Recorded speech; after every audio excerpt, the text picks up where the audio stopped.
আচ্ছা, বেলডাঙ্গায় এই অশান্তির নেপথ্যে কারা? বহিরাগত কোনো গ্যাং কি এই বেলডাঙ্গাতে এসে অশান্তি করেছে, নাকি এর ভেতরেই অর্থাৎ সর্ষের ভেতরেই ভূত রয়েছে?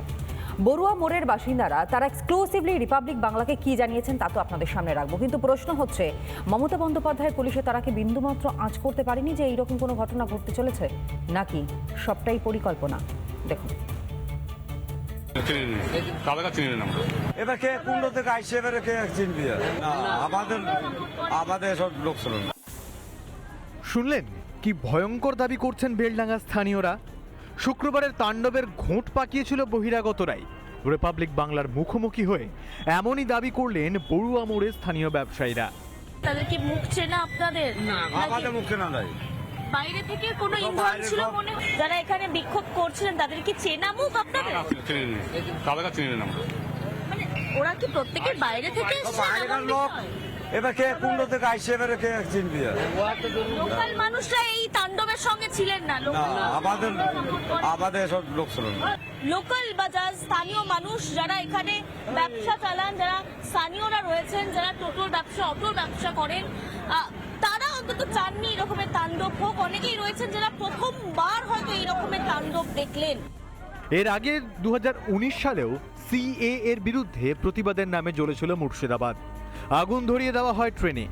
এরপর 2025 সালে উত্তপ্ত হয় মুর্শিদাবাদ। ওয়াকফ সংশোধনী আইনের বিরোধিতার নামে চলে বর্বর অত্যাচার। কুপিয়ে খুন করা হয় হরগোবিন্দ দাস ও চন্দন দাসকে। আর 2026 সালে মুর্শিদাবাদের বেলডাঙ্গা।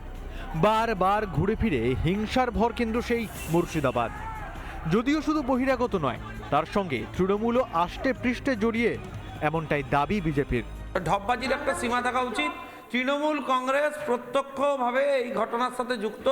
তৃণমূল কংগ্রেস যুক্ত আছে বলেই পুলিশ এবং প্রশাসন নিশ্চুপ আছে। আচ্ছা, 26-এর বিধানসভা ভোটের আগে মমতা বন্দ্যোপাধ্যায় কি অশান্তি জিয়ে রাখতে চান?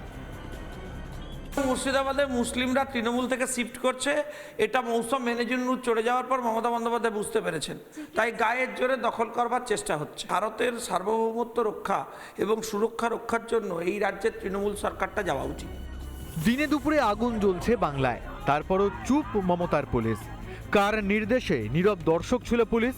মুর্শিদাবাদের অশান্তি জিইয়ে রাখতেই কি পুলিশের পায়ে বেড়ি? দীপঙ্কর কাঞ্জিলালের সঙ্গে পিঙ্কি অধিকারীর রিপোর্ট, রিপাবলিক বাংলা, বেলডাঙ্গা।